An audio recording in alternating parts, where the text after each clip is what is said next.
about to come on board for the startup of a rather extraordinary new laboratory. For this laboratory is a 620 horsepower turbocharged mobile test bed with its power transmitted to the pavement through a unique quattro all-wheel drive system. The experiments conducted here will not take place within the friendly confines of a traditional research center, but in the hostile environment of IMSA GTO racing competition.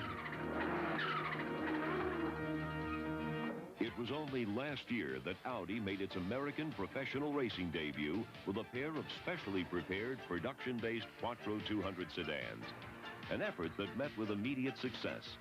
8 victories, the Drivers' Championship and the Manufacturers' Championship, along the way demonstrating the advantages of all-wheel drive.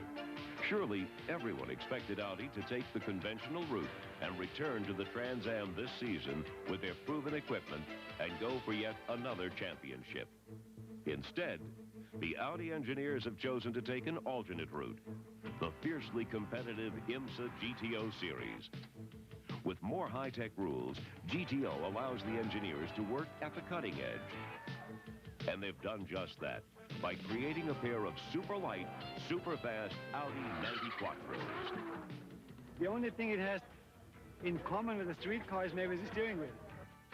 The rest is a real race car, tube frame chassis, racing brakes, everything is just made for racing. As the Audi team put their new test beds on stream, a special mini-cam will take you behind the scenes. But the truth is, these machines have never turned a wheel in anger. Despite their aggressive appearance, they're in the infancy of their development curve. To succeed, they must be toughened in the ways of winning. Handling-wise, we still have to work a lot because it reacts completely different on the suspension. It's much more critical. The thing that's nice about this car is we're starting down at the very bottom of the ladder, and we have all this room to develop the car. If you go a second or two off the pace, it makes a whole lot of difference. You go 2 seconds faster in the field, the car is fine. If you go 1 second quicker, the car can be understeer, oversteer. For in the competitive world of motor racing, engineers can determine answers in seconds that could take months to uncover in a conventional research program. In the beginning stages of testing, a special telemetry system is installed that allows engineers to monitor virtually every millisecond of the Quattro's on-track performance. Engine, transmission, aerodynamics, suspension.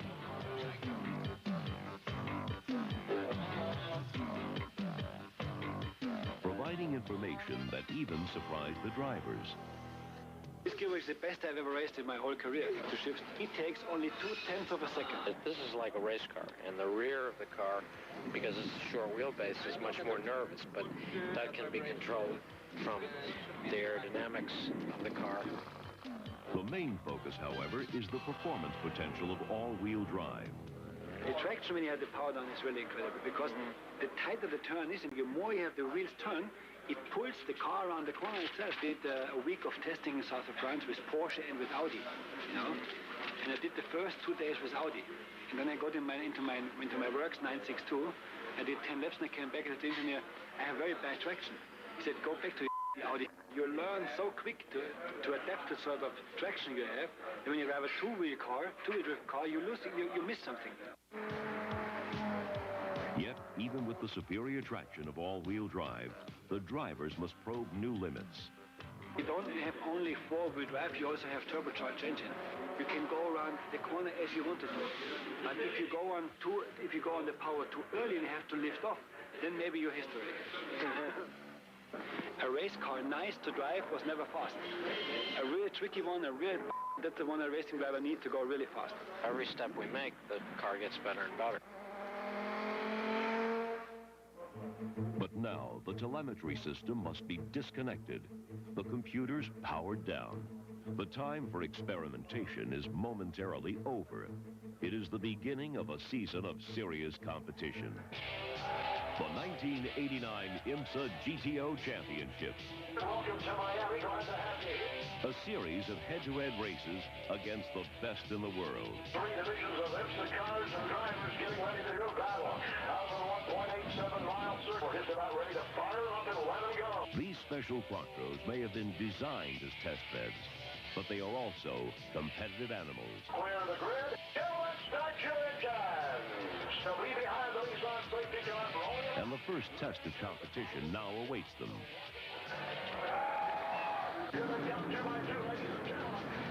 And competitive they are, showing remarkable speed, handling, and braking in just their very first taste of racing.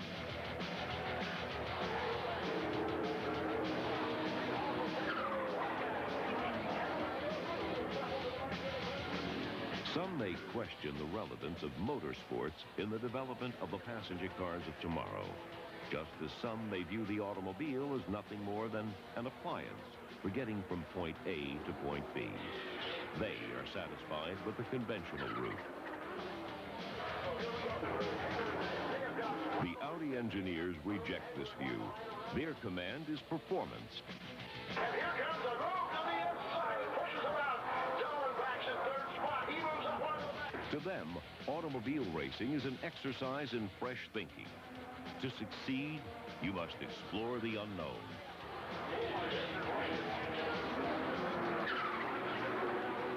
Last year, Audi proved no one could match the Quattro's all-wheel drive performance in the Trans Am.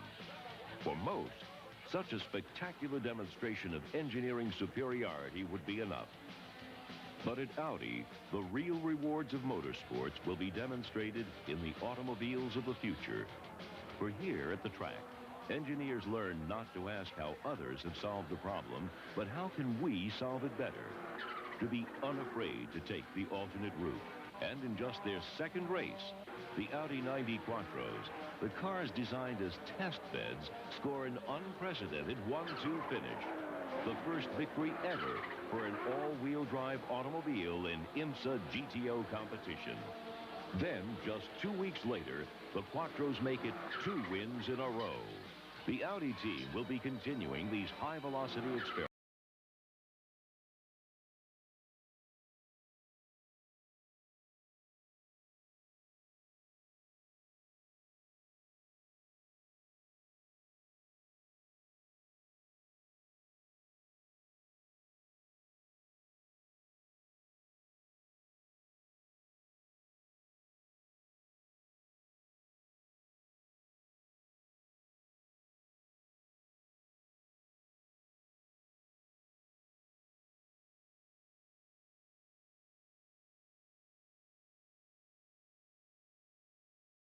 Well, good evening, ladies and gentlemen. Welcome to the VRG VRL opener for Season 7 in the Audi 90 GTO. We are at Daytona International Speedway this evening.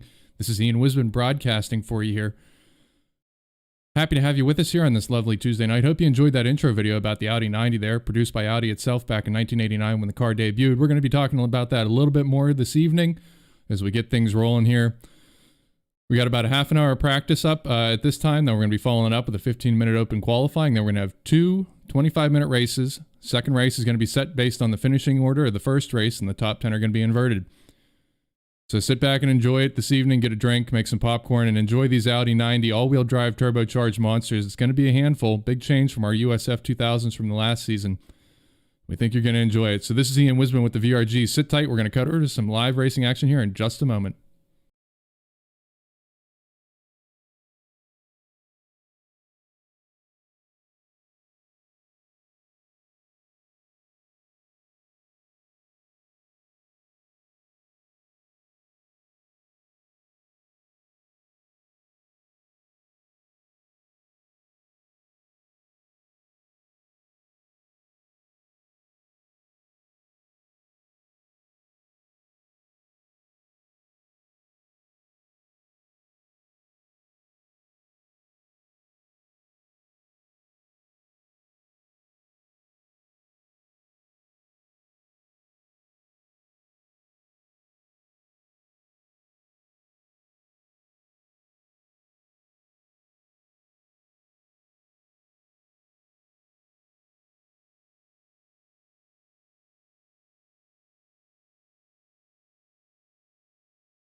Apologies, folks. If you're having some technical difficulties, we'll be with you in just a moment.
Okay, and we're back. Sorry about that. Had a bit of a hiccup there.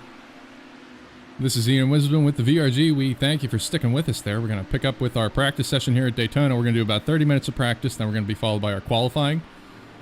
And then 2 races. Second race being inverted top 10, a grid set from the results of the first race. Picking up here with Ian Ditson rejoining us after being away for college for quite some time here. Certainly happy to have Ian back with us.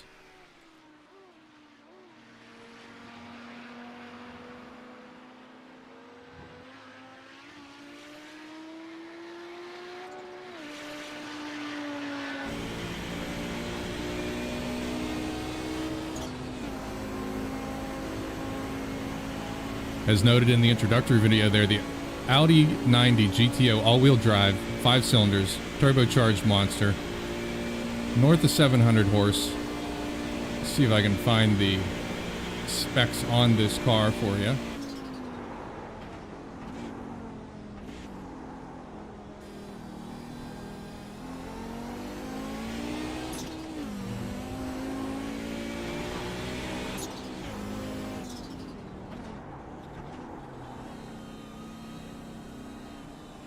So, 2.2 liter motor, making 710 horse. I've had a little bit of experience out on track in this car, and it is a doozy compared to what we were running last season, for sure.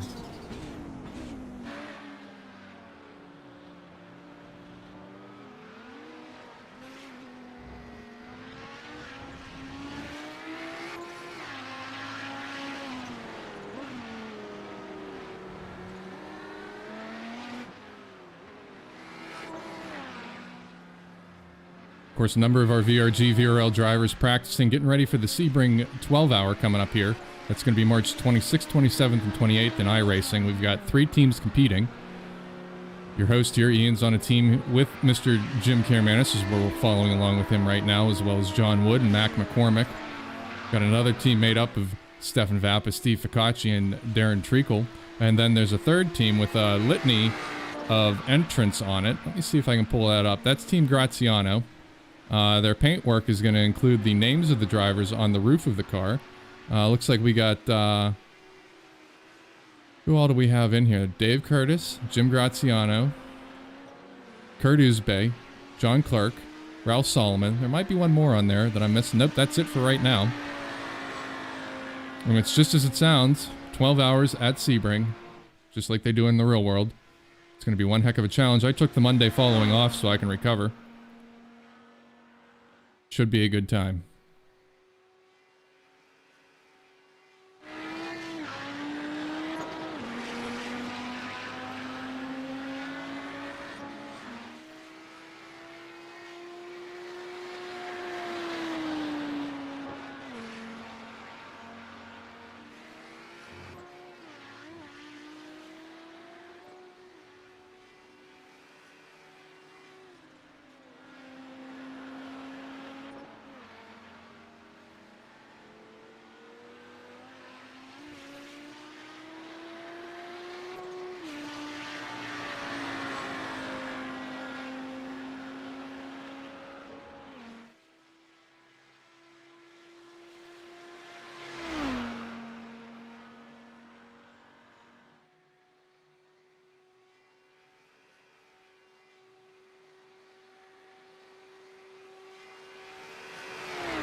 We can see they're a little squirrely coming up onto the high banking here at Daytona.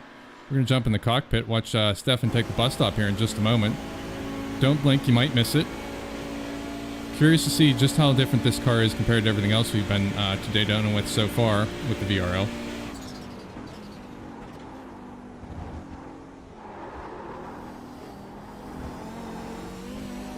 Looking like a nice four-wheel drift there for Stefan as he's cutting back around to the bus stop there and back up onto the banking. You can see just what kind of top speeds he's hitting here. Car actually came with a 6-speed gearbox, but INSPA regulations required that 6th gear to be locked out, so technically only a 5-speed. I'm doing a bit of research on the car in advance of tonight's event. The only item shared between the IMSA version of this car and then the production Audi 90 was the roof panel, which was a requirement there from IMSA. As Stefan's got his hands full coming into turn 1 here at Daytona, getting it load down in time.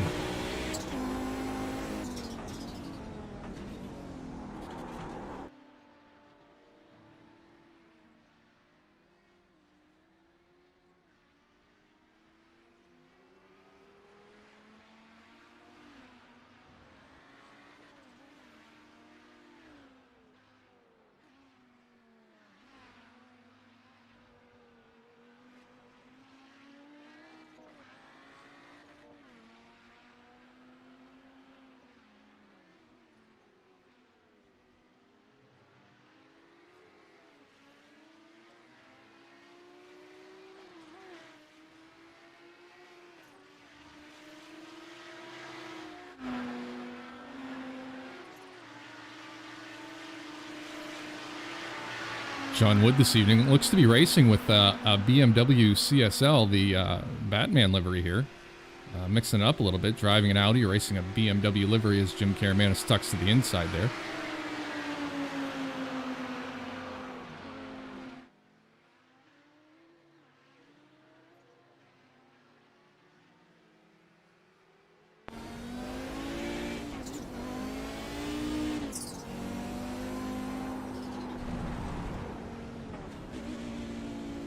This is going to be a pretty new experience for everybody, as we just came out of an open wheel car which actually had some downforce once you got it moving, though a car which didn't necessarily have a ton of mechanical grip at lower speeds. The Audi 90 has all the power in the world you could want, and it does have all-wheel drive, but just so much power that when you really get it wide open, the whole thing generally becomes quite light. So working your way up to it is probably on order for most everybody this evening.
All right, joining me in the broadcast booth this evening is Steve Ficacci. We had a couple hours last night going through this whole streaming business. Steve, going to give you a couple of weeks to get up to speed on this, so you'll be up here doing what I'm doing for us, and certainly appreciate that. How you doing this evening?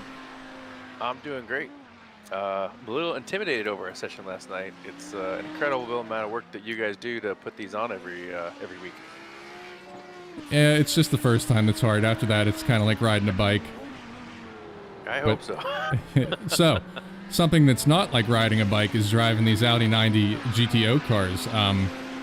Certainly a handful the few times I've had the opportunity to take it out, but I think you've spent some time in this car. Why don't you give us a bit about it and let the viewers know what we're looking forward to here in this Season 7. It's very different from everything else we've driven. Mostly, I would say, because it's just an older car. It doesn't have like a sequential gearbox. It doesn't have ABS. Doesn't have traction control. It is four-wheel drive, which is semi-helpful, but you know, in the lower gears, it's very easy to just light up all four tires, and then it's just a ship without a rudder. And so you just got to be careful. It's got a lot of horsepower. So like I said, the low-speed stuff can be a little bit hairy. The torque comes in fast with the turbo motor, so if you aren't in the proper gear, you'll have almost no power, and then it comes on pretty fast. So being in the right gear all the time is very important. Having smooth shifts is important. It's very easy to go into neutral by accident on the ups and the down shifts. You need to use the clutch, so it's just very different from everything we've done. Much more manual. I guess the car is probably 30 years old at this point. I'm not really sure how long ago it was raced, but yeah, it's just significantly different from everything we've ever raced before, and really just from everything on the sim. Yeah, I struggled quite a bit trying to shift with the paddles. Then I got out the H pattern, and then I'm bound to get my feet back to actually having to push a clutch and get my timing down. So I spent a lot of time thinking I was going to nail that upshift or that downshift, and sitting there in neutral, not really going anywhere. I found, to your point, all-wheel drive. Certainly at some points a lot of traction, but the car to me gets oddly light at really high speed, and I'm going to guess that's probably attributed to just the 760 horsepower that you're pushing. Yeah, I think so. It doesn't seem to have a lot of downforce, if any. So, I mean, it looks pretty sleek. It looks low to the ground. It looks like it should be holding the road real well, but no, it's just a bit of a handful. And like as you said, even at speed, it doesn't really stick to the road like a modern car would. Yeah, I don't know. It's just different. It's very different in a lot of ways, and the guys are gonna have to learn a lot of the skills that they know very well, and you just have to do them differently. In some ways, I feel like because of the four-wheel drive, it almost drives like a front-wheel drive, where coming out of the corner, you got to have it pointed straight before you start accelerating, because you're not gonna be able to turn and steer. The tires can only do one thing at a time, and it's either gonna be going forward or still turning. So you just got to manage that. And I race a front-wheel drive car, but it only makes about 85 horse on a fresh motor, and mine's probably down to about 60 at this point. 10-inch tires, though, so, I guess it balances out. I still have that inability to get what little power I have down when I need to, but... Yeah, so I think they're about 720 or so, and it seems to be not unmanageable, because obviously you can handle it, but, like, I noticed, like, this corner we're watching right here, which I think is turn 6, you're going to be in second gear. Third gear, you're just going to be bogging the motor and making no power. But in second gear, the car wants to just, start spinning those front tires, and it's not going to turn or accelerate if you're doing that. So you have to manage it, but at the same time, the power is rapidly increasing as the RPMs increase. So it's just a battle, and it's going to take a while, I think, for everybody to really get to speed with what these cars can do. So far, it seems everybody's kind of come to grips with it a little bit. Hopefully exercising a bit of caution and working their way up to going full steam ahead. But obviously Daytona, probably a good track to start to learn this at. You got some room. Yeah. And yeah, it's better than Lime Rock, that's for sure. I mean, you have a break of the straightaways and a chance to relax and kind of regroup. Where I feel like the smaller tracks where we're going from corner to corner, it's gonna be very easy to feel like you fell behind and hard to get back on top of things. Yeah, and certainly you mentioned Lime Rock and that uphill. First couple of times over that crest, I'm sure is going to be a bit of a heart in the throat moment there for sure. Actually, in this car, maybe the four-wheel drive will help out. We'll have to see. It could. It could. Right. Yeah, it's a very unique car, and as I said, it's just so different. Like under braking and turning and accelerating, it's just so different from all the cars we've driven so far in this league. And I can't think of any other car that it really has similarities to.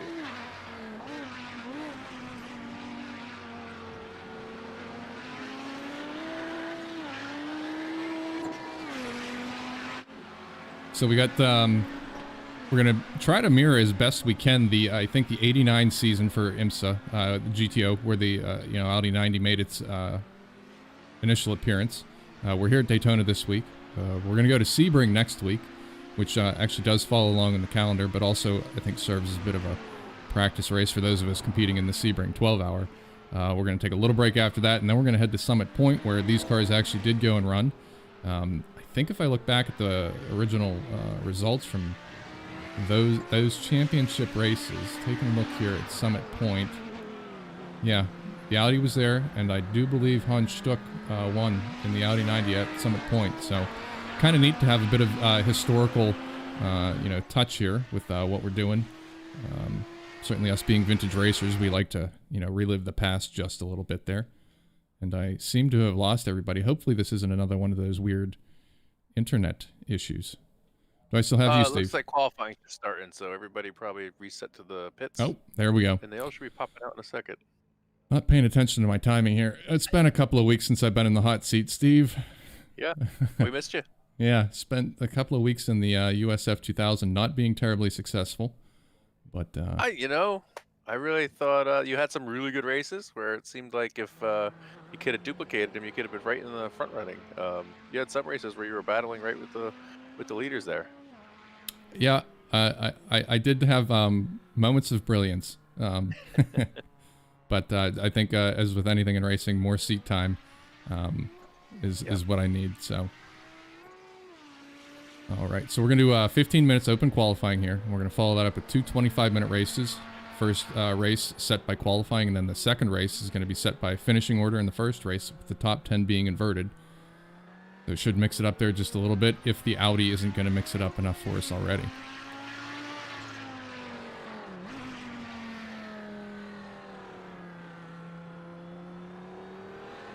Yeah, this corner I didn't find right about to where Ralph just passed there.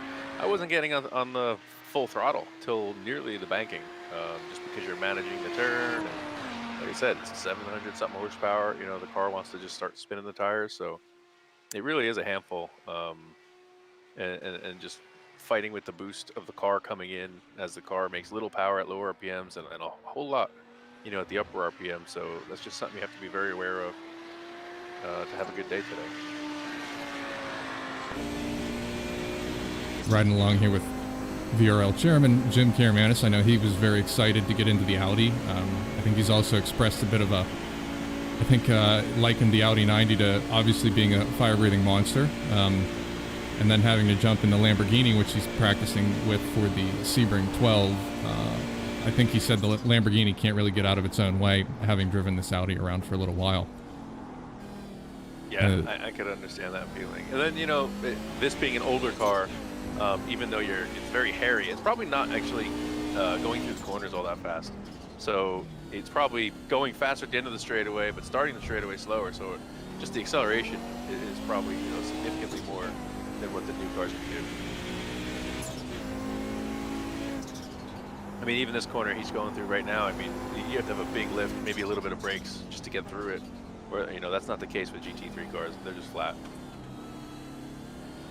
In the intro video I had running before the stream started this evening, I know they have some onboard footage with Hans Stuck. I was looking for something which shows a bit of his, tap dance he's doing in there.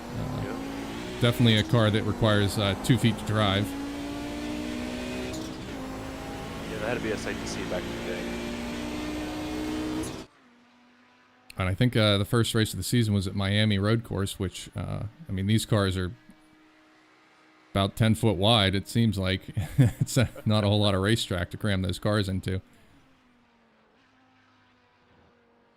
It's got those very unique wheels that even protrude a little bit extra on the sides. They have some airflow going through them for the brakes.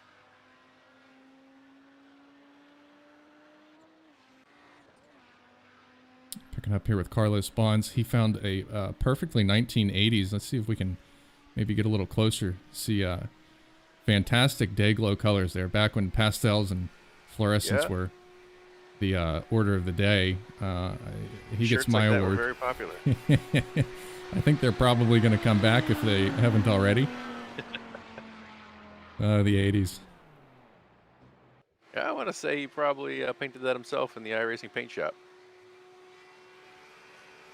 Well, I got to give credit to him. We'll see how Carlos does here this evening. Stefan's getting out there, getting his car warmed up. Has nicely ported his Vapa Vintage Racing over to the Audi.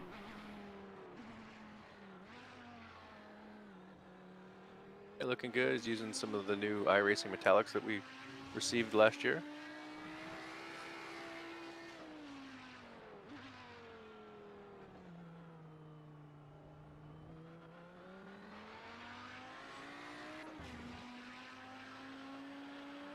So pulling up the timing tower here. Stefan's out on top currently with 1:43.470. Ian Ditson's not too far behind. Let's pick up with Ian and see about where he's at and how he's doing.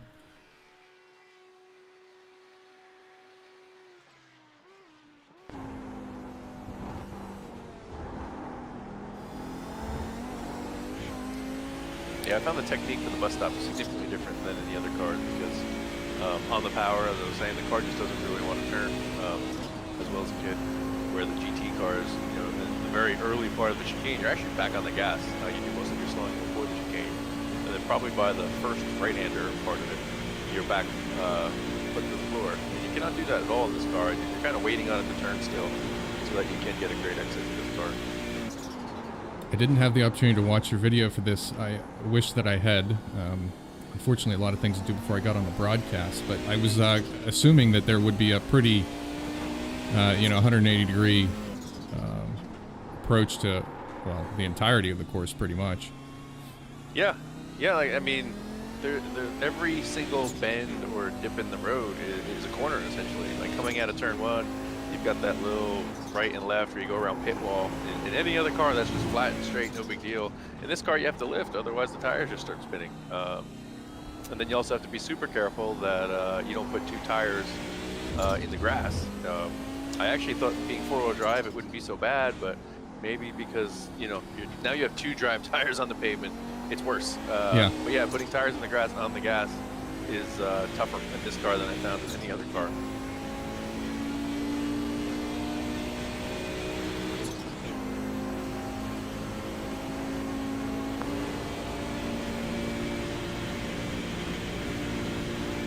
I am a little curious. I haven't gotten on track with anyone. But this car, like as we said, it makes a lot of horsepower, but it only goes just over 170 miles an hour, which I was expecting it to go faster. I wonder if maybe the aero is not so great on this car, so maybe we're going to have a big drafting race. Maybe it's punching a big hole in the air, allowing a second car to be able to get a great sing shot. That, I think, certainly is going to make things interesting. I know I was probably expecting there to be a bit more... well, I've spent a lot of time right now in the GT3 cars for Sebring, and there's not as much draft as I would have expected in that. But certainly that does prove for a much more exciting race when you can get up close, get tight, and gain a little bit. Make it a bit more challenging and plan out your... I find the draft helpful. I mean, there's a lot of times where, everybody's just so closely matched. All you can really do is get a fender on somebody before the next corner, and that's not really enough to send it in there without disrupting both of your lines and losing time to the car that's in front of both of you. So a little bit of draft is nice, as it will usually put you up alongside and allow you to make the pass cleanly. So we're going to run down through all of our competitors here. We got about 15 minutes here in this qualifying. We're a little over halfway, more than halfway through it at this point. So now currently, Steve, you are competing in the MX-5 challenge. Is that correct? I am, yes. How's that been going for you thus far? Believe it or not, we've been picking up a little bit every week. The first race, of the season, I had a poor qualifying effort and got into an altercation with another driver, and I didn't finish great in the first race, and then, the second race qualifying based on the finish results of that one. So, I didn't really have a good first weekend, but since then I've been picking up. Every race we've gotten better. This past week we were at Sebring. I finished with a second and a third. So the fields are deep. I mean, we have about 40 cars, and the skill level's huge. So, I mean, I'm super thrilled with that. That's my best finish yet. I guess the goal next is to get on the top step. There you go. Seems like a lot to ask, but I mean, it seems like, being able to get second and third, the pace is there, and, we should be able to do it. And how many races total in the season? I don't know for sure, but I want to say roughly 10. Okay. It's got a very unique format, and they follow the real world MX5 series, which what happens is the first 9 races are there's a championship, but all that does is seed you for the final race. So points are essentially reset. The leader gets, I guess, like 20 points. Second place gets 18, and kind of so on and so on. But the last race of the season carries a very heavy weight in who wins the championship. So, we're all setting ourselves up for a good finish to get those bonus points before the final race. Right now I think I'm in 5th. Like I said, it's out of like 40, 45 drivers. So, we're definitely towards the front. Well, excellent work. Certainly exciting stuff. I managed to catch last season where you had a very exciting race, and we're all pulling for you here at the VRL, and then let's say at the end of this season, it's a really good showing for you. What's in the purse there with the MX5 Challenge? So the winner of the MX5 Challenge gets a track day in a real MX5 car with the MX5 team, where, they'll go over telemetry with you and things like that. I believe the plan is to do it at COTA, Circuit of the Americas. Last year, probably because of COVID and things like that, they ended up giving the winning driver a track day at Road Atlanta. So, I guess they're flexible. But yeah, usually, the previous seasons, the plan was to have a track day at COTA. And it's a beautiful track down there at COTA. I had the pleasure of going once for a Vintage Motorsports Council meeting there. Got to walk around the track, see the timing and scoring room where FIA sits whenever F1's there. That's one heck of a hill, which kind of hard to get when you're watching it on TV, but certainly standing at the base of it and looking up might as well be a cliff. Yeah, it seems like TV flattens a lot of the stuff that we watch, where, when you see some other unique angles, you say, wow, that really didn't look so big when I watched it on TV. But, that's a huge hill. And it's actually a very unique corner. When I practice there, that's where I focus most of my time, just because the straightaway after it, there's a right-hand turn in it, but in the MX5, you don't lift. So it's a fairly decent straightaway, but just getting through that corner is a trick. We took one of our vintage cars to COTA for an SVRA event. I think it was the championship running. It's a little Turner 950S, so 948 cc's of fury on 15-inch Dunlops. I think he only used the brakes when he entered the pit lane. Otherwise, it was you guys pretty run much the full circuit? Yeah. So that's a massive back stretch there. Yeah. That motor needed a beer when it got back to the paddock. Those hamsters were tired. Yeah. It's pretty wonderful being able to do iRacing. I learned about all these options they have there. So I guess there's the full circuit, and I think there's, I don't know what they call it, maybe north and south, but there's smaller circuits within, which, I wouldn't even be aware of if it weren't for iRacing. Yeah, and certainly a huge help for, learning the tracks, particularly over the last year. We couldn't go racing a whole lot, so the tracks we do run at in iRacing keep your skills fresh, kind of keep your braking points and all those other visual references in line, because as you can see, the sim is pretty close to reality. I mean, the tracks are laser scanned, so the same bumps that you feel in the real world, you're going to feel here in the sim. So it actually does a lot of good. It's not just a video game. Well, that's what we tell our spouses when we spend money on all this stuff, right? All right, yeah. As I'm sitting here trying to build my own steering wheel, the initial startup costs for production are A bit much, but hey, it's a fun project and it'll give me something to be proud of and hopefully use a whole lot here. I tell you what, there's no way that you're not saving yourself money because about 6 months ago I got a direct drive wheelbase and I had to buy a steering wheel, and to me it was just an afterthought, like, you know, the wheelbase was to me the expense, but no, those steering wheels are really expensive. They are, if you want all the bells and whistles and buttons and built-in displays and things like that. You know, Market Aubert are $2,500, $3,000 in some cases. Yeah, so I think building your own, you're probably doing a more economical route. And I'm learning a lot, and that's good because, you know, you always want to keep learning, keep educating yourself. So we're coming into the final minute of qualifying here. It's 15-minute total in this session. Stefan Vapp is currently out on top. Let's pull up fastest times so we can see exactly where we stand. So Stefan's out on top, a minute 43. Ian Ditson, who we're currently watching, qualifying second at this point with a 1:44. Pretty close then through the remainder of the pack.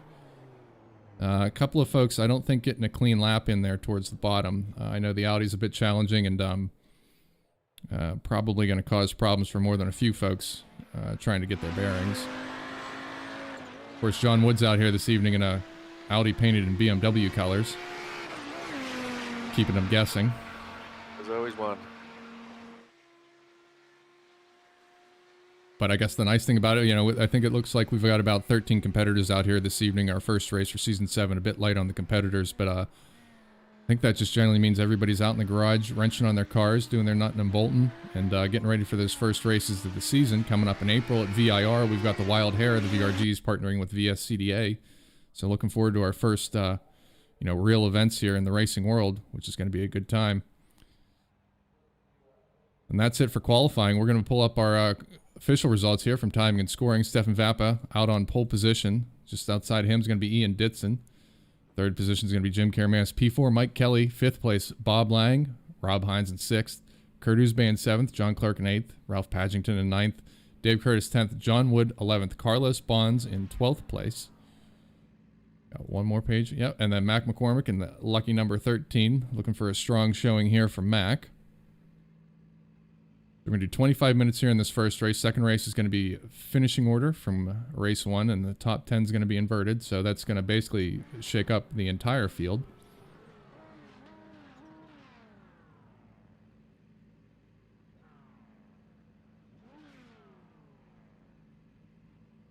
Yeah, compared to that Porsche pace car, they sit low and they're very wide. Yeah, very much so.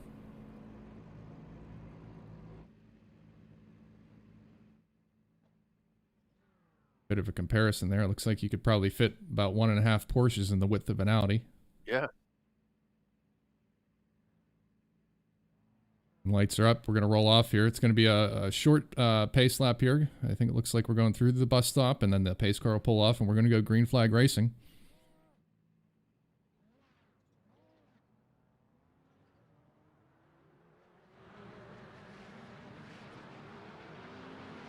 Probably a good thing to have a rolling start. I say it's good to have Ian back. I don't know if he'll be here for the whole season, but it's nice to have him back for this one anyway. I know he was excited. I gather he really likes the Audi, so would expect him to take it to Stefan here. Yeah, so everything's new for us right now. Like, some cars you need to warm the tires, some cars need to warm the brakes, some cars you don't want to do that because they're going to get overheated anyway, so you may be able to get a couple more corners out by not overheating them. So it's interesting to see, you know, the different strategies. Looks like Stefan's trying to get some heat in them. You know, I guess we'll have to see what plays out.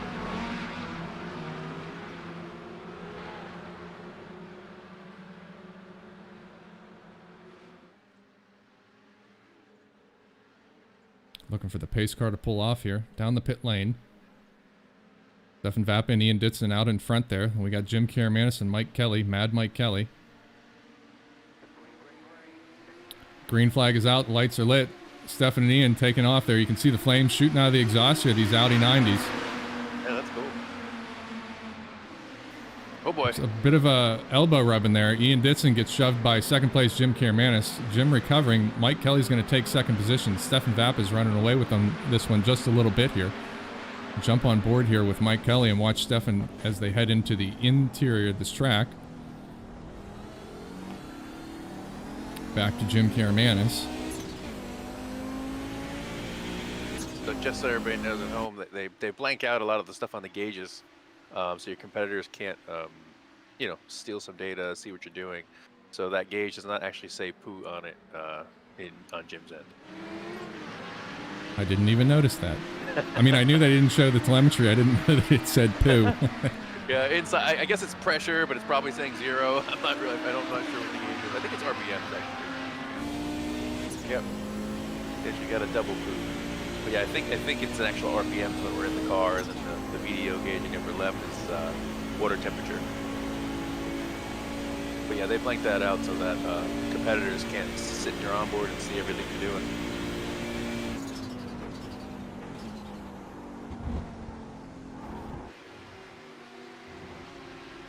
Steffen's got a bit of a lead already.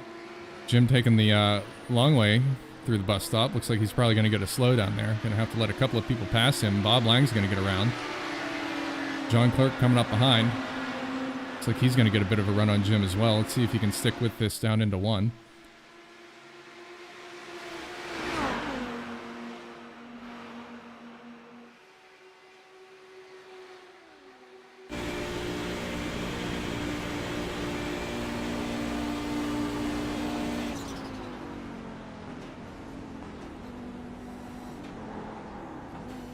Slipping and sliding. Oh, everybody's slipping and sliding. Looks like Bob Lang's going to get through clean, but I don't think anybody behind him made it. I'm not sure. I think Jim might have hit pit wall. Ian Ditson has recovered. He's back up to 5th place after getting rubbed out there into turn 1 by Karamanis. It does look like Jim had a crash. Let's jump back real quick and see what happened.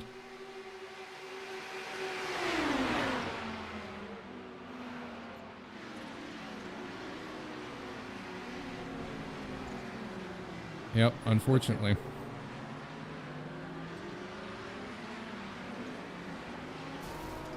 Oh. And then he got collected. Who was that picked him up? That might have been Ralph Padgington. Unfortunately, ELB Racing seems to have had a bit of a come together there. Picking it back up with I was going to say, I've heard these cars are fairly durable. I don't know if they're pit wall durable. And there is a spot on that pit wall that if you hit it just the right way, you'll get hung up on it and never get back off of it. And then it's just tow back to the pits and you sit and you wait.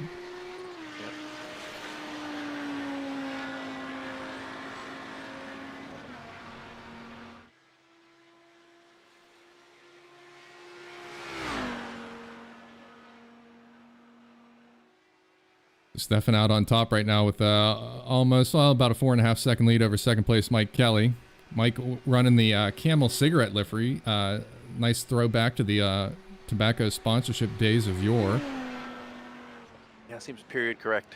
It does, and then somebody's out there with the Castrol. Gonna have to figure out who's that. It might be Dave Curtis. We'll jump and check in on him in a little bit as well. I do miss the tobacco livery.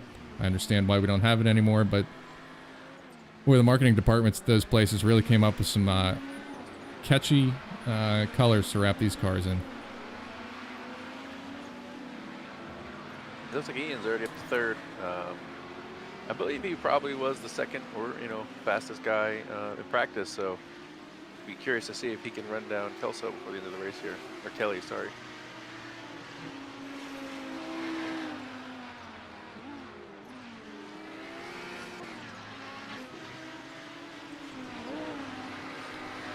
Carlos Bonds filling up John Wood's mirrors with a bunch of Dayglow. You're probably a little disappointed when he couldn't find a Hello Kitty livery in Trading Paints. I'm gonna guess so. It's what were those shirts called? Was it OP Surfing or something of that sort? Yeah. Ocean Pacific, right? Yep. I bet you if you put your hand on it, it changes colors.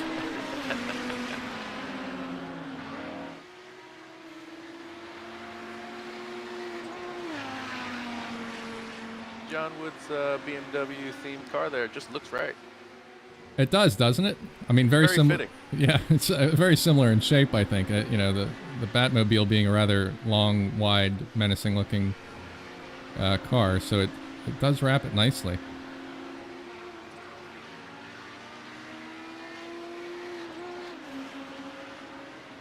And that is Dave Curtis out there in the Castrol liveried Audi. Looks like Dave has a touch of damage there to the left front. Yeah, I've always liked the Castro livery cars. I was a big fan of the Jaguar Group 44 cars, so obviously you had the stark white and green striped, and then there was the Castrol, and then the silk cut. Yep. You know, back when there was just one big sponsor and not, you know, a couple hundred just to make sure you could pay the bills. Yeah, I saw a discussion on Reddit about that, like in NASCAR, where, you know, how great was it when you just had one car, you know, one look all season. Now it seems like they change every week and nobody knows who's driving what. Yep. Levi Garrett, Skull Bandit. Yeah, Dale with the Wrangler and Goodwrench.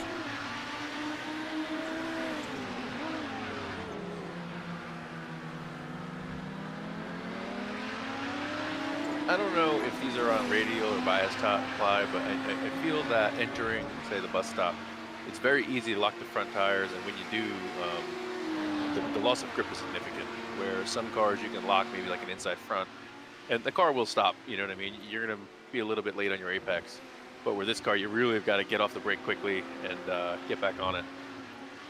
Otherwise, you're going to be in trouble, or possibly even hit the car in front of you. Now, did you say was there a BOP update to this car somewhat recently? So there was a update in the last. So we just had a recent patch last week, and I do believe they made some tire changes to it. I don't know if they're like on a newer tire model or just a different tire model, but I didn't drive the old one, so I'm not really sure what was different about it. You know, I do know that when we tried this car out, I guess 2 weeks ago, the setup had changed to when everybody practiced last week. So when we first drove it, the car was not hitting the rev limiter around Daytona, but the second version of the baseline setup was. So they did change a bunch of things, but I don't think any of us were familiar enough with the car beforehand to know what really changed. Oh well, we lunged it in there.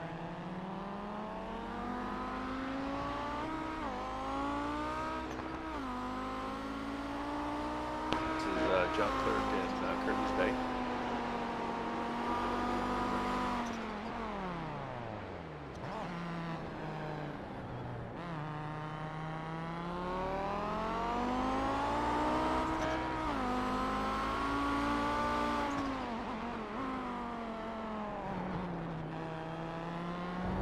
It's pretty amazing when you can start to appreciate the attention to detail in the sim. You know, you can see the grain of the asphalt. You can count the ridges on the curbing.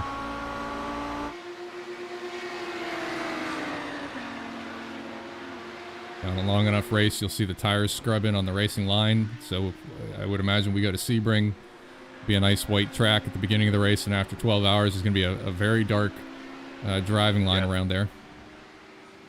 So I think when I'm racing, I don't really pay attention to it, but I've seen people do like a progression with like a still camera and they speed it up, and it really comes in. Like it's the track is significantly different from start to finish.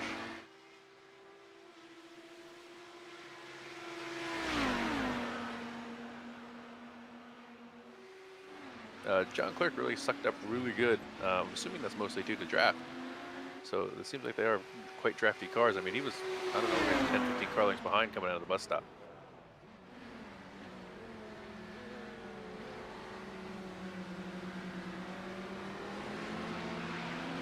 Yeah, this little hesitant to call it a chicane, but right in the left there, you know, you cannot go through it flat without really abusing the tires.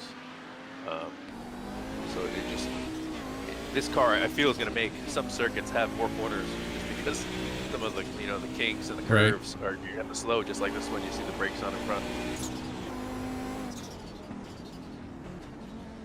John and Kurt having a very nice race here, and Kurt seems to be taking to this Audi pretty well. Not sure if he's spent a couple of days in the sim ahead of time, but there's a bit of a duck to water here, it looks like. Though, yeah, sitting in 5th place. It's a good race for him. Kurt in the real world racing a, what's he have, a Chevron, and he's also got a D-type Jaguar, so probably a bit closer to his, you know, his natural touch here in a car that's a bit of a handful to handle.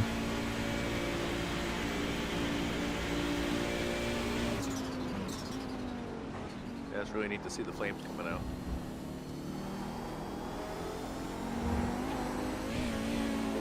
Kurt had a little grass there. I wonder if he's going to get a slowdown.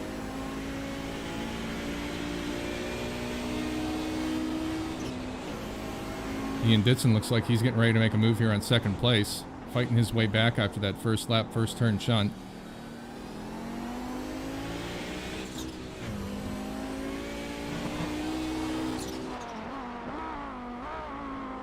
It looks like I saw that he had about a 1.5 second advantage last lap.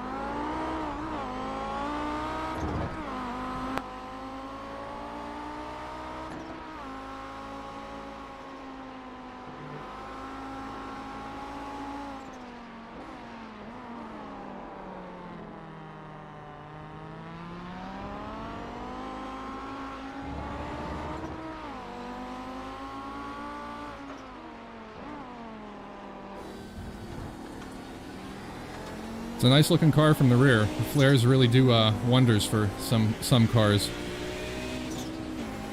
Yeah, the stock version probably a bit boring looking, but yeah, the flares, the wing, the fire shooting at the side.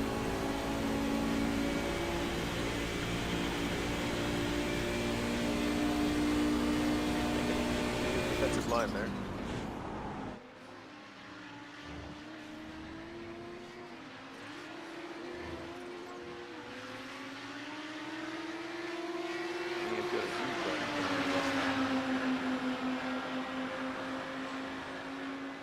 Yeah, it looked like Mike had quite a bit of rotation in that car. Mike's able to make another move. He stayed high and was able to get a run down off the banking and then pick up a little bit of a draft. I don't know. He looks clear. He's clear. Mike may be borrowing a little bit there from the NASCAR boys. Yeah, that was, that was a very calculated looking move. I think he knew exactly what his plan was.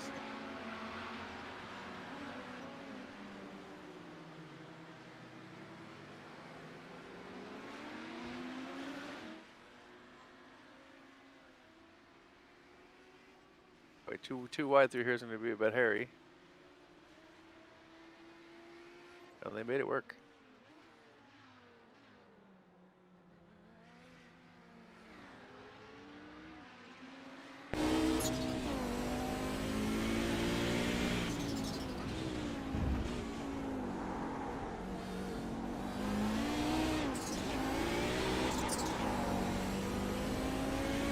Kind of amazing how quickly that motor, those tires give up. Yeah. You just smack that rev limiter.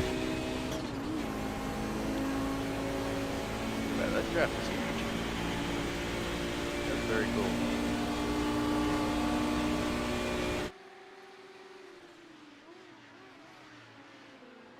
Makes it stick.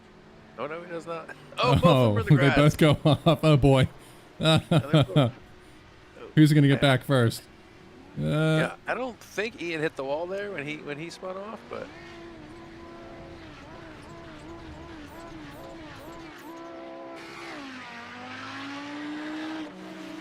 Ian's gonna come out back behind Bob Lang. Bob Lang up here to third place.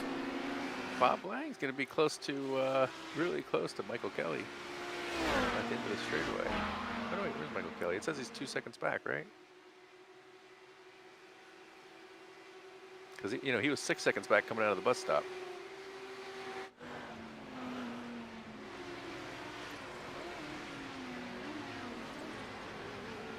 I've been curious to see. I haven't paid close enough attention, but with the tire model, how does iRacing handle, or does it not even consider flat spotting or something of that sort? So flat spotting will. There's no actual flat spotting, but locking and dragging your tires will significantly wear them and eat them up. So loss of grip over a bit of time, but you're not necessarily going to get that immediate initial degradation in tire from, say, locking it up and flat spotting all four. Yeah, I haven't noticed it, and I mean, there's no they're not putting any feedback shaking through your wheel or anything like that either. Does look like Ian has some damage, but I think that's probably from the turn one, lap one incident.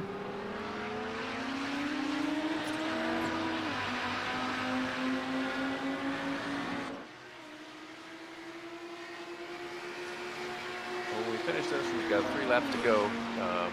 He seemed to have, like I said, a pace advantage over these guys. So I'm curious to see how close he gets to second again.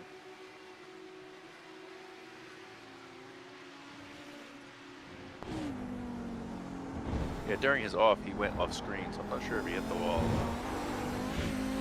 I don't remember him having this much damage on the left, but, you know, could be wrong.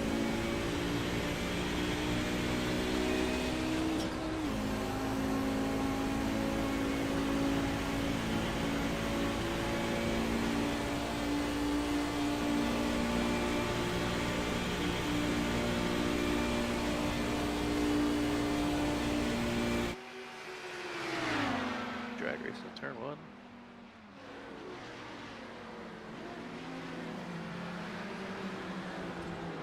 Bob having overcorrect there just a little bit, a little too hot there, but I'll stick with Ian. Mike Kelly not too far off in the distance. Stefan Vappa has run away with this. Looks like he's got an almost 37-second lead on second place Mike Kelly at the moment.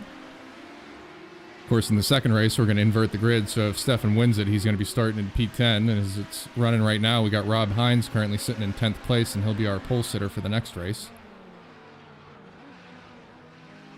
Yeah, it looks like Stefan's done his homework. He has quite a pace advantage on everyone at the moment, but it is a new car, and you know, it's a handful, and it's, like I said, it's significantly different than what everybody's used to, so it may take some time for everybody to really come to terms and get the most out of it.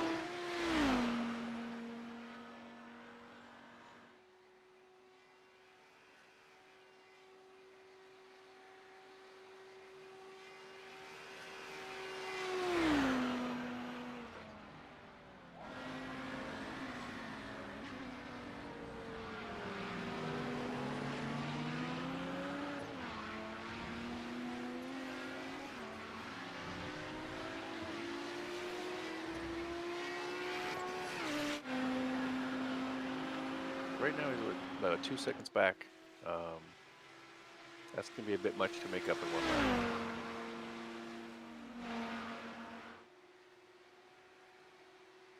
And based on the interval, it looks like that damage on Ian's car is holding him back a little bit.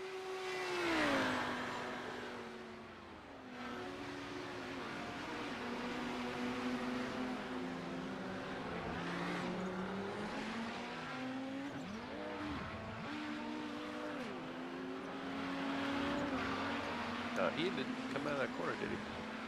It sounded like he might have missed a shift. I heard an engine revving.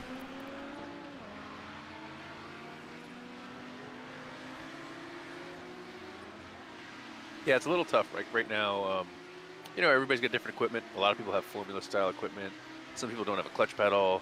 Some guys are using paddle shifters. I think ideally you'd be using a clutch pedal and a shifter, but you know, some people are probably trying to make it work with a button maybe for the clutch and the paddles, which I don't know if that's a very natural way to do it. But you know, iRacing doesn't discriminate, and they let everybody make do it what they have. But just it may not be the optimal tools for success.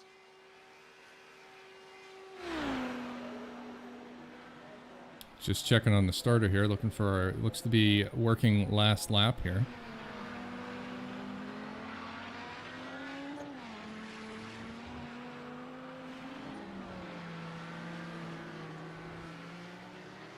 Yeah, Stefan's run a great race, mistake-free. As you can see, the car's super clean. Hasn't made contact anywhere. And he's at great pace the whole time.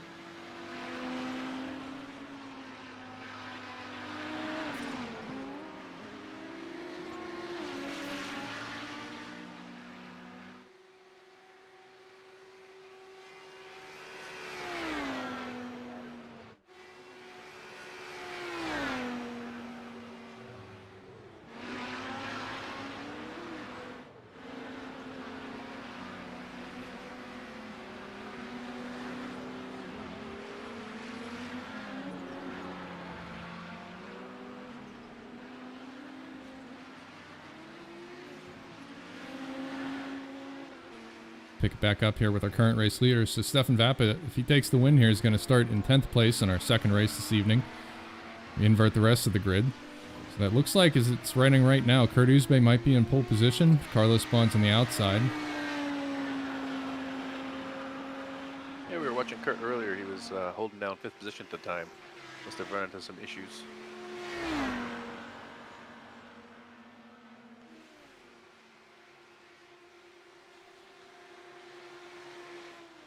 Well, great run by Stefan. That'll be checkered flag for our first race here this evening. We're got a second one coming up. Once everybody crosses the line, we'll restart a little quicker than the last time. And as noted, we're going to invert the grid. So it looks like if we finish the way it runs right now,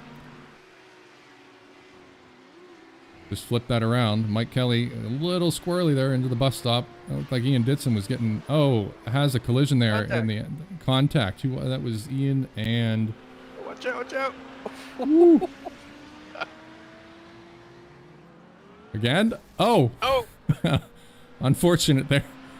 We'll pick up with Bob Lang, watch him take checkered flag, then we'll check back in with, not really sure who was involved there. It looks like maybe Ian Ditson and John Clark. Yeah. I think Bob's got a straight and clean car there. He's run a good race for himself.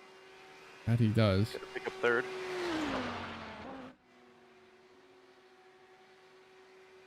John Clark's going to take 4th.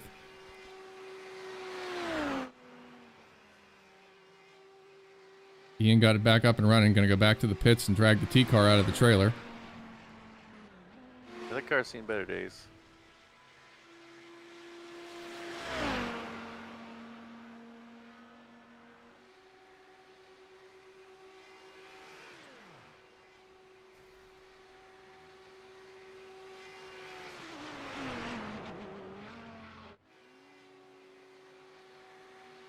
Dave Curtis, our 7th place finisher.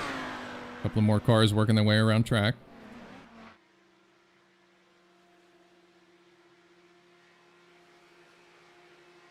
I believe that was Kurt Uzbay that Ian got collected there. He's heading into the pit, so he's going to take his check on the pit lane. Rob Hines parking it aggressively. Yeah, efficiently. Effectively. And then Mac looks to have had a bit of a shunt there towards the end, but he's going to get it across the finish line. Like you said, Steve, these cars are tanks, and we can see here. Now let's jump in the cockpit, see what it looks like from Mac's point of view. Well, not a whole lot there. Maybe we'll get a reverse. And struggling. Ooh. So nice view there of what's under the hood of the Audi 90. Those are some massive front tires. I was just going to say that. There's a big turbo there in the front. Don't stick your hand in it, kids. Kudos there to Mac for dragging it home. Yeah, never give up.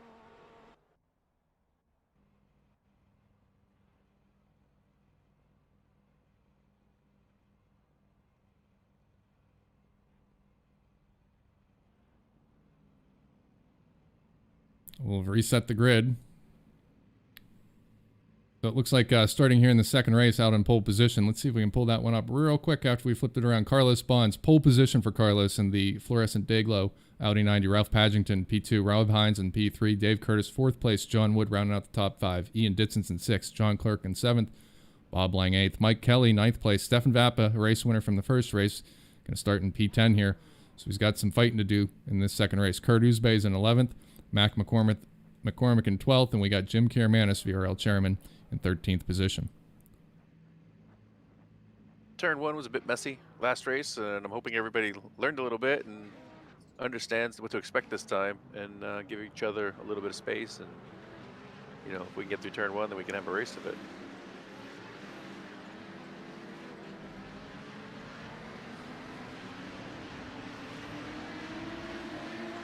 Lights are up and we're going to go green racing here in just a moment. So Ralph Padgington currently our pole position.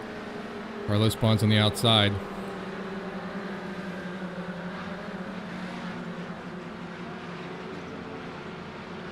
And this is Ian Wisman and Steve Ficacci in the broadcast booth tonight for the VRG Virtual Racer League. We appreciate you joining us out on Facebook and YouTube land. Hit the like, hit the subscribe. Join us every Tuesday night this season when we're running the Audi 90, mimicking the 1989 IMSA GTO schedule as best we can. We're going to have a week off here in about 2 weeks when we all get ready for the Sebring 12 hour. But otherwise, every Tuesday night at 8 o'clock, get yourself your favorite beverage and snack. Sit down and enjoy some iRacing action here. 2 by 2 down the straight, looking for the pace car to pull off here.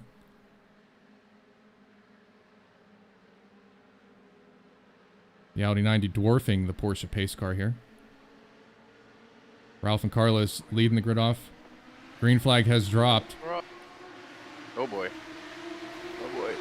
Little bit of a kerfluffle there. Looks like John Wood's going to take the worst of that. Carlos Bonds is going to lead the field into turn 1.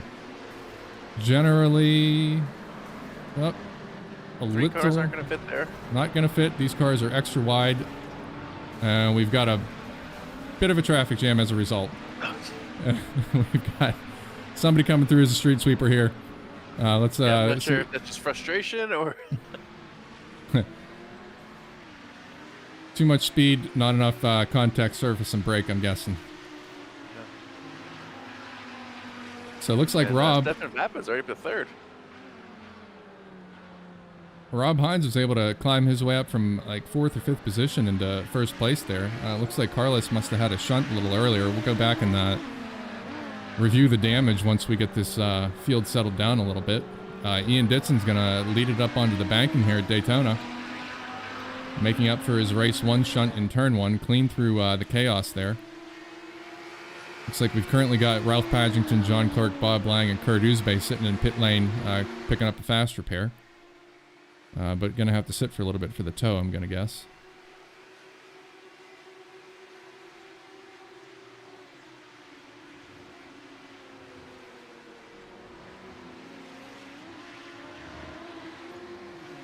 Stefan having to back way out of it there in the bus stop. Came up on Rob Hines a lot quicker than I thought he would. Here comes Mike Kelly. He's going to be able to pick up with Stefan, perhaps make a move on him as Stefan tries to get back up to speed.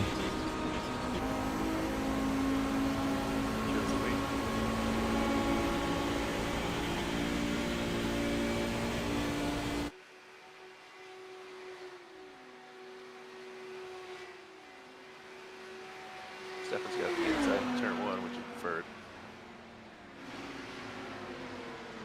Slides in front of him. Stefan goes wide. Mike Kelly's going to pick up 3rd place there. Stefan able to recover, but Mike Kelly was able to get around there as Stefan had the rare error. I'm not going to say it was unforced because Mike Kelly was breathing down on him.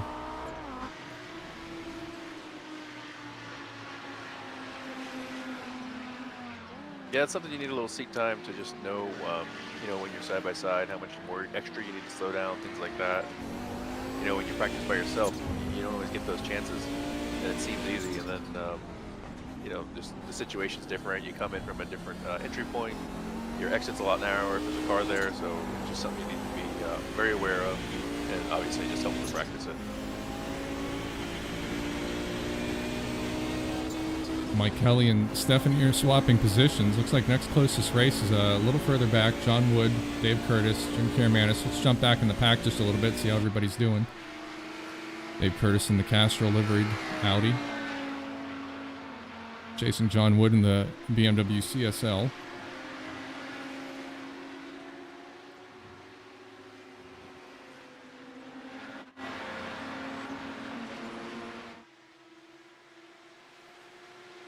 Stefan going to the outside of Rob Hines on the high banking here.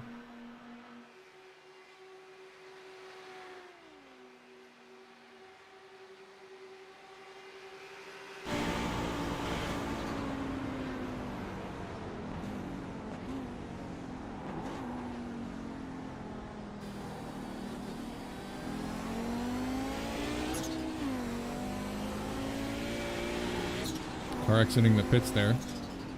I think that's Bob Lang. Oh boy, you're carrying a little bit extra speed there. Sometimes it's tough. You want to make sure you get by that lapped car and not get stuck behind him. But missing the apex and not really getting a good run up the quarters isn't going to help either.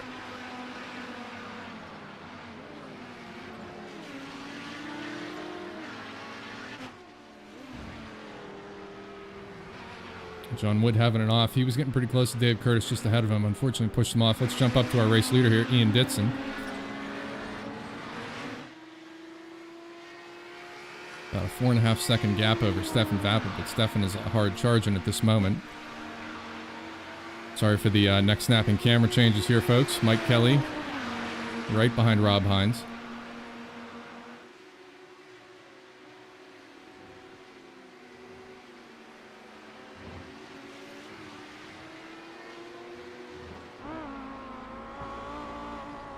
it's a super tough place to go side by side, so it's often just in your best effort, at least in your best, just to let the guy by and make sure you make it out of that corner alive.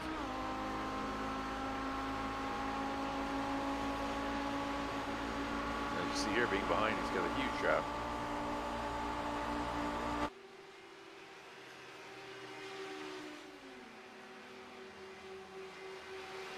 Cars seem to stall out a bit when they pull out of the draft.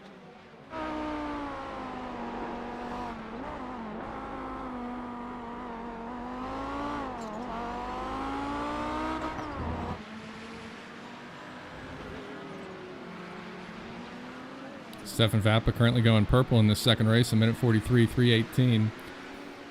Taking some time off Ian Ditson. It's now under 4 seconds, approaching 3.5 seconds.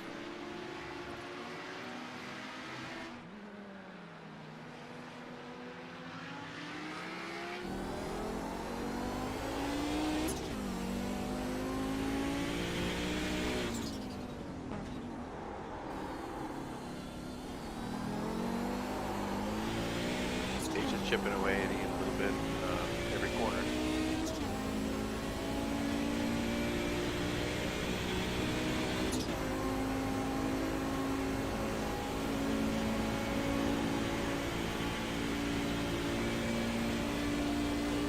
Found it interesting the first time I drove this car. I looked around and there's a windshield wiper inside the car. Really, it's inside? Yeah, if you look, you see the vertical one. That's on the outside. Oh, and then just below the mirror, there's one going, it's hiding behind the windscreen there, going towards the left. I imagine for fog, it makes sense, but just not something I've ever seen before.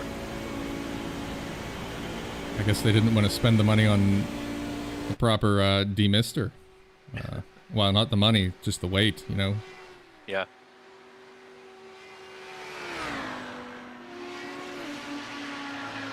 Jumping down the grid a little bit, Dave Curtis currently chasing Jim Karamanis. This is going to be the battle for 5th position.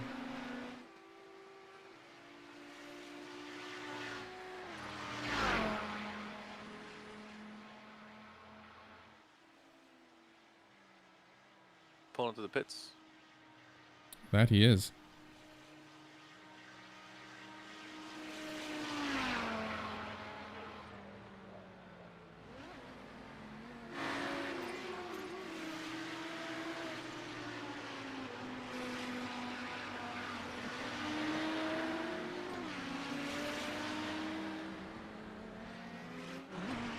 Stefan getting ever closer to Ian Ditson here, now under 3 seconds.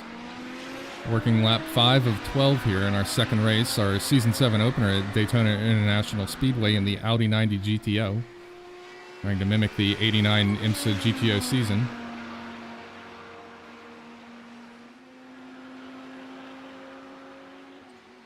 Yeah, he was about 5 seconds back, roughly 2 laps ago, so he's definitely taking chunks out here and there.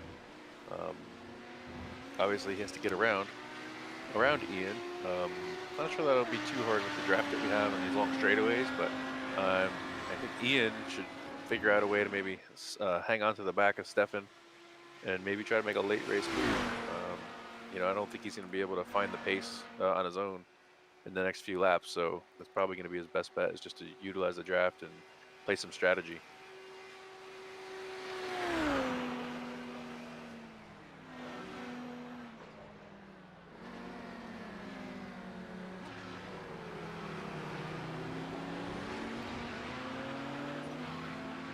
Jim Karamanis rejoining.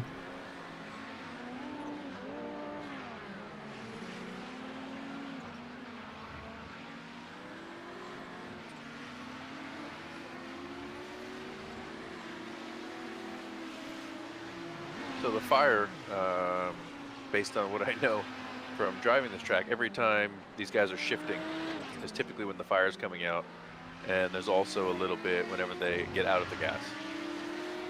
There's a shift, usually right coming out of that corner.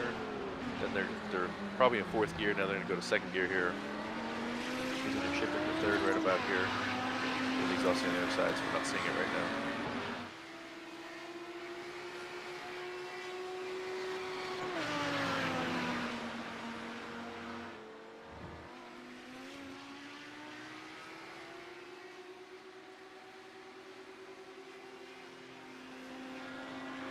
Now down to a second, separating race leader Ian Ditson from second place Stefan Vappa.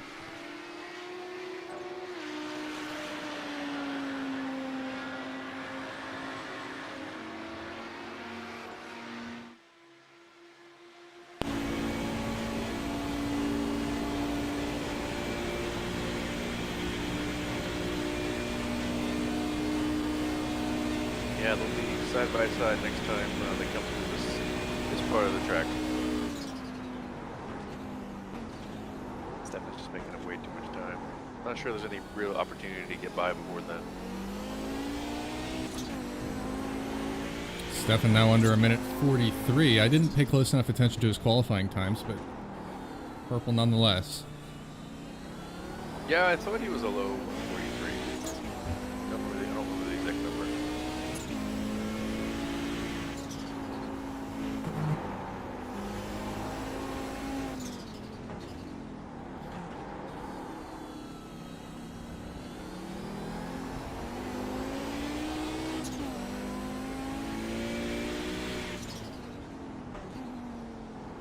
Yeah, closest battle on the track for the lead.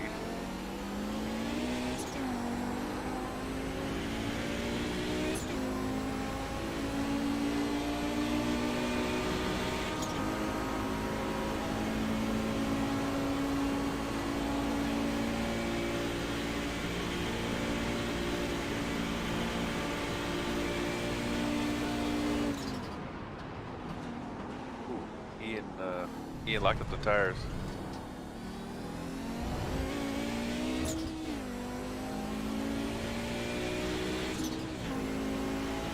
Yeah, when you see the RPM drop like that, that's just a lockup. Stefan runs off into the distance, lap 7 of 12 here. Stefan had so much pace tracking down Ian. We'll have to see if Ian can respond here. Obviously,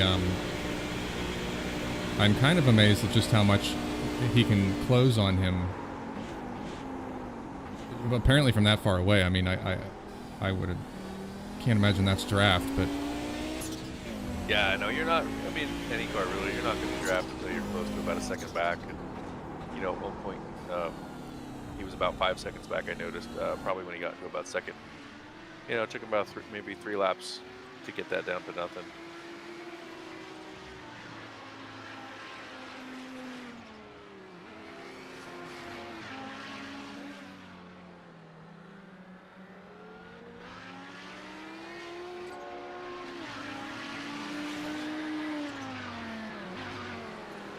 So a couple of laps remaining here. We're going to run down through the rest of the field, see how everybody else is doing.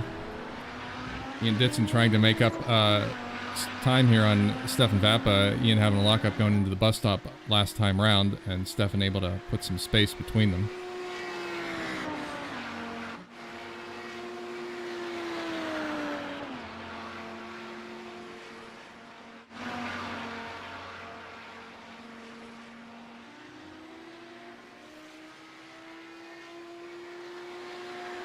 Everybody's pretty well spread out at this point.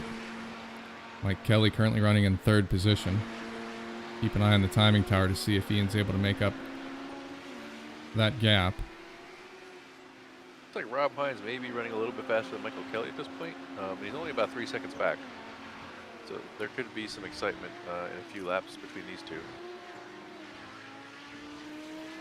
I think if I recall from the Discord chatter, Rob has recently been out doing some racing. Was he out on the West Coast? I should have paid closer attention. Yeah, I do remember them talking about some results. I wasn't sure where they were, though. Is it Sonoma, perhaps? Not entirely certain. Have to go back, take a look. Talk to Rob about that, because it sounded like some pretty interesting stuff, driving some rather impressive cars.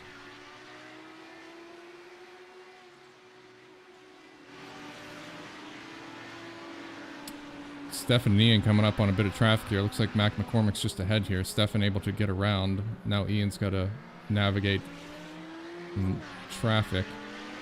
The gap is going to stay about the same there. Just around 3 seconds.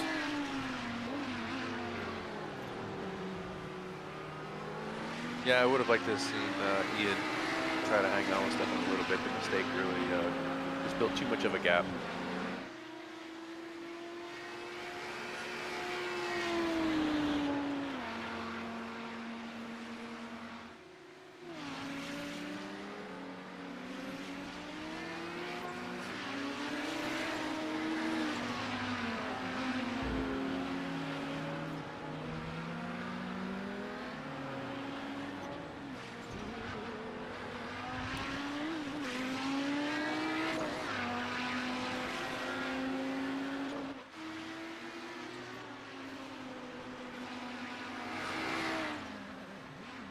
definitely interested to hear what everybody thinks after, you know, completing their first 2 races in these cars. Aside from, you know, the first lap incidents, which, you know, I think is kind of par for the course when we're getting used to a new car, you know, seems like everybody's able to manage it reasonably well. Yeah. And I think it's just a fun car to drive. So even though the field spreads out a little bit, the drivers are having a good time. Yeah, you mentioned earlier, like I do the MX-5 series, and you know the MX-5 itself can be a very boring car by yourself, but you know when you drive it in a pack with close competition, that's where I find it fun. But you know, if those races got spread out like this, I would definitely be bored. But that's not probably the case with this car.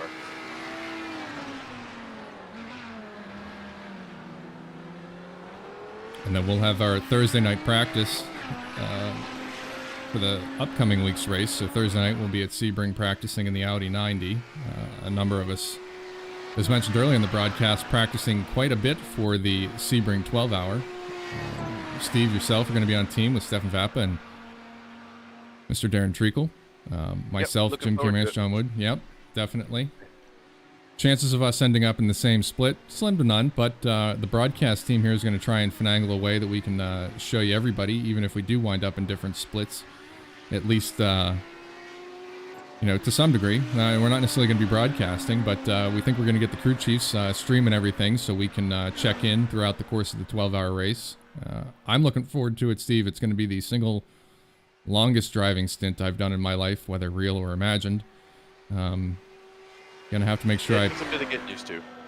Yeah, I gotta find a nice butt cushion because I think I'm gonna need it. You know, so I've done a few endurance races now. I think I have maybe 4 or 5 big ones. And I remember even before I did the endurance races, I did a 45-minute IMSA style race. And I just remember thinking, like, how am I gonna race for 45 minutes? That's crazy. That is really, really long to be focused and sitting here. And then, you know, you do a real endurance race and you might do a 3-hour stint, and it's just how it is. You just deal with it. Yep. So I'm going to look up some stretches. My wife's doing yoga every night. Going to get a couple of good yoga sessions. So in between stints, I can stretch it all out, keep loose, keep my mind sharp. But most of all, have fun with it. Get your hands off the wheel on any straightaway. Just get your hands off the wheel, loosen your fingers, you know, stretch out your elbows, that kind of thing. You know, your left foot. Stretch that out, you know, while the other one's busy. But yeah, you have to manage it a little bit, especially I'm not 20 years old anymore, and I don't think many in our group are. So just sitting in the seat for a while can be a bit much.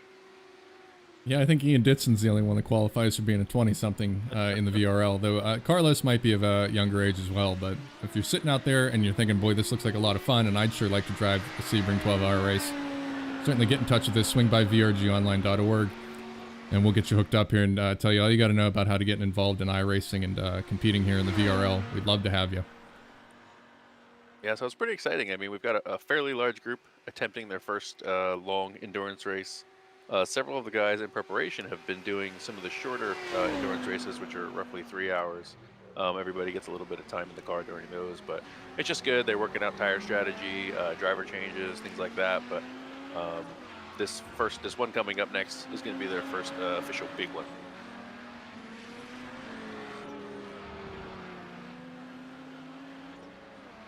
Of course, everybody working on getting their license promoted so they can take part in the event. I got my C license today after week 13, so pretty happy about that. Some hard work went into that. It's a nice accomplishment.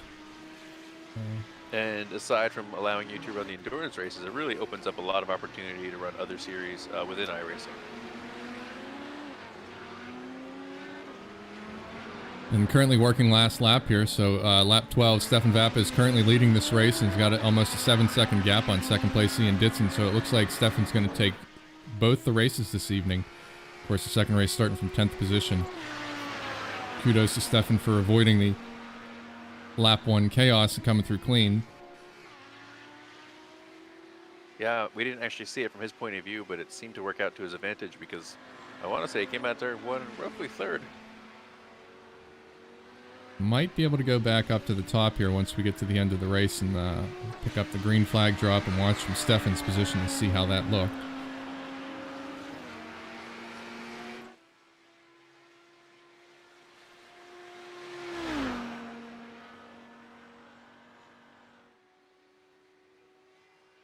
Stefan Vappa bringing it down the front straight to cross start finish and take the second win of the evening here. Season 7 opener at Daytona International Speedway in the Audi 90 GTO. Very nicely done there, Stefan. Pick up Ian, who led to the majority of this race, but unfortunately had a late race error and lost a little too much time to Stefan to be able to make it back up. Mike Kelly having 2 solid races here back to back. Yeah, for sure. The Camel execs are going to be happy, throwing out cartons of smokes to all the fans down in Victory Lane. All the fans, old and young. Picking up our 4th place finisher here, Rob Hines.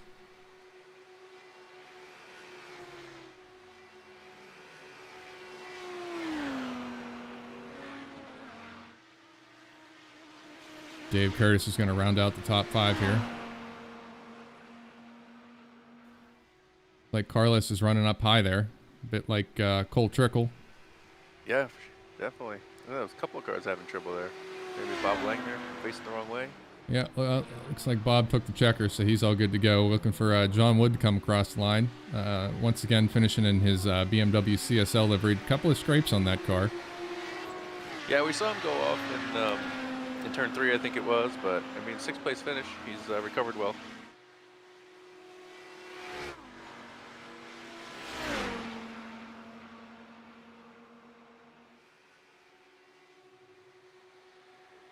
And then, as usual, we'll bring race finishers into the broadcast booth here in just a little bit and interview them, see how their races went this evening.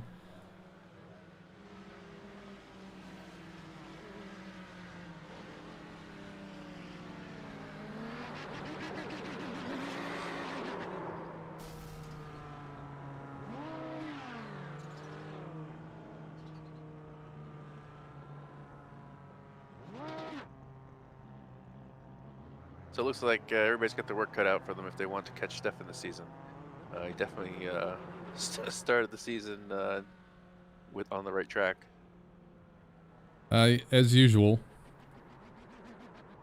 let's see if we can get these points updated here so we can see where our championship standings lie. Looks like we might be having a bit of a disagreement with timing and scoring insofar as that's concerned. But we know what our finishers were.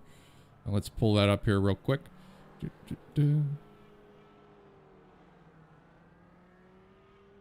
Results.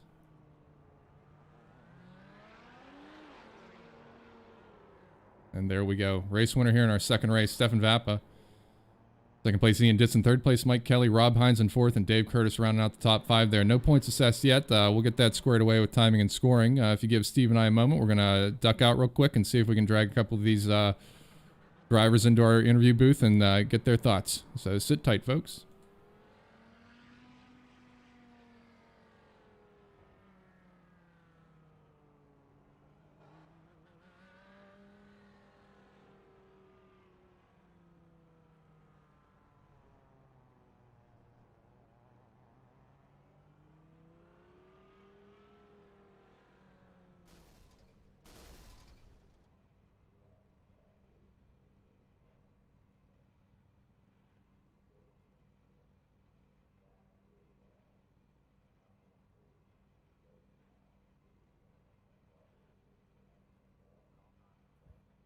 All right, Steve Ficacci and Ian Wisman back with you here at the VRG VRL.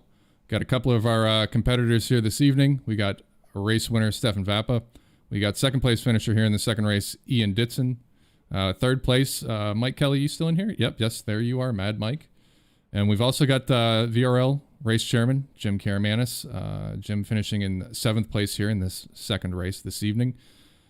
Looked like an interesting time out there in the Audi 90. I think everybody's kind of coming to grips with it, but it seemed decidedly that one driver had a pretty good handle on the car for both races. Stefan, congratulations tonight on your back-to-back race wins here at Daytona.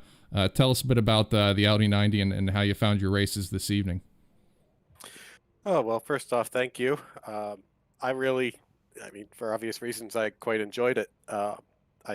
I hesitate to make any sort of predictions or get comfortable in it because I've always said Daytona is not really representative of the the way the car drives or the way the driver drives at most of the other tracks we visit. But I was happy with this one. The Audi drives, in a way, a little bit like our vintage cars in that it slides around a lot. It doesn't really have a solid feel underneath you. It also drives a little bit like the high horsepower front wheel drive cars that I kind of grew up on with turbo Saabs. You stick your foot in it and it just heads off in whatever direction the nose is going, and in a great deal of speed.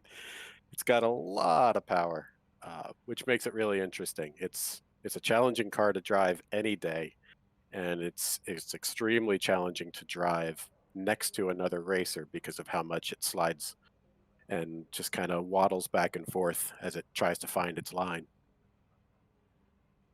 Yeah, certainly noticeable. It looked to be a handful for most everybody, and a couple of nice camera shots of you, Stefan, with a bit of a four-wheel drift, trying to keep the power down and all that momentum. Now, we'll touch base with Ian here in just a minute, but Mike Kelly, you looked to be having a couple of good races there. You were consistent, you were quick, but it did look like, particularly in the bus stop, a bit of all elbows coming through there. Full head of steam with that 5-cylinder turbocharged all-wheel drive beast. Why don't you tell us how your races went this evening? Yeah, for sure. I mean, this was one of the first times really being in the car. It's a blast. It's tough to drive, but it's really rewarding once you figure it out. Ian and I had a good race one. I had a lot of speed on him, I think like lap 8 or 9 coming into the bus stop, and I outbroke myself and tried to keep it off of him, and I think he spun out to avoid me, so that was see who could get it going first again there, and that was entertaining. And then starting from the back, race 2, I mean, man, what a blast that is. I always enjoy starts in real life. It's a lot of give and take. You can make up a lot of time, or spaces rather, and just picking your way through, and it was some chaos, but after that, it was just, I don't know, I had some brain fade. I was thinking about something else, trying to keep the car on track. I think I went off like 3 or 4 times, but it was a good night. Certainly a lot of fun watching it. Jim, it looked like you had at least a promising qualifying position in the first race, but unfortunately things got a little weird for you there. Turn 1, lap 1, and then again in the second race it seemed that we had a kind of a half of the field kerfluffle. But how did you find the Audi 90? I know you're a big fan of it, finding it handling much more akin to the vintage racers we're so accustomed to. Yeah, it's a lot of fun. You get to slide around. It's much more like the stuff we race in the real world with VRG. And yeah, at the beginning of the race, I made a mistake. I wasn't prepared for the car on cold tires. I guess I really should have practiced that. And the car really is quite challenging when the tires aren't warmed up. It takes a few laps to get there. And I started moving back up through the field, and I was coming into turn 1, and someone punted me into the pit lane. So not only did I wreck, but I got a beating in the pits penalty because I got ejected into the pit lane at 160 miles per hour. So that was fun. And then race 2, I made a terrific start. Of course, I started last. I must have passed 4 or 5 cars at the beginning of the race. And I came around the corner, and my teammate who started on the outside pole was just sideways across the track. And I had no choice but to just T-bone him. And but the top speed of my car was probably down 15 miles per hour. It was brutal. So eventually, as I started to lose position after position, I decided to pit and, get my quick fix. And of course, I forgot to hit the button for the speed limiter, and I got another penalty in the pits. So that was great. But yeah, overall it was a lot of fun. The car is a huge challenge, and just the fact that the majority of the racers are able to get it to the end of the race shows the maturity of the entire series. I can't imagine trying to run this car when we first started the league. We very purposely started out in season 1 with GT3 cars because the cars had traction control and ABS and all that good stuff as people were learning. But this car is just a mega challenge, and people are rising to the occasion, and hopefully we'll put on a good show tonight. Well, I certainly enjoyed it. Steve, thoughts from you, having had some experience in the car and, of course, putting together a training video for us here this evening. But you and I had a good time watching these cars. Appreciated some of the classic liveries, certainly. But I think it was pretty obvious, a bit of a handful. But it seemed like everybody acclimated themselves pretty well, would you say? Yeah, I thought overall it was a good race. Hoping next week maybe we get a few more cars out there. But, you know, for a first race in a new, very challenging car, I think the guys did great.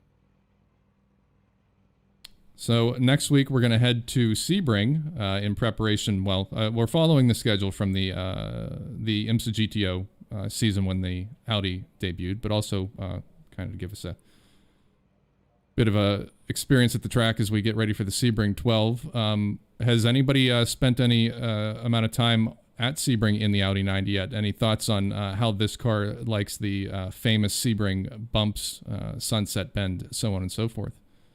I won't be driving it, but I mean, it does pretty well around that track.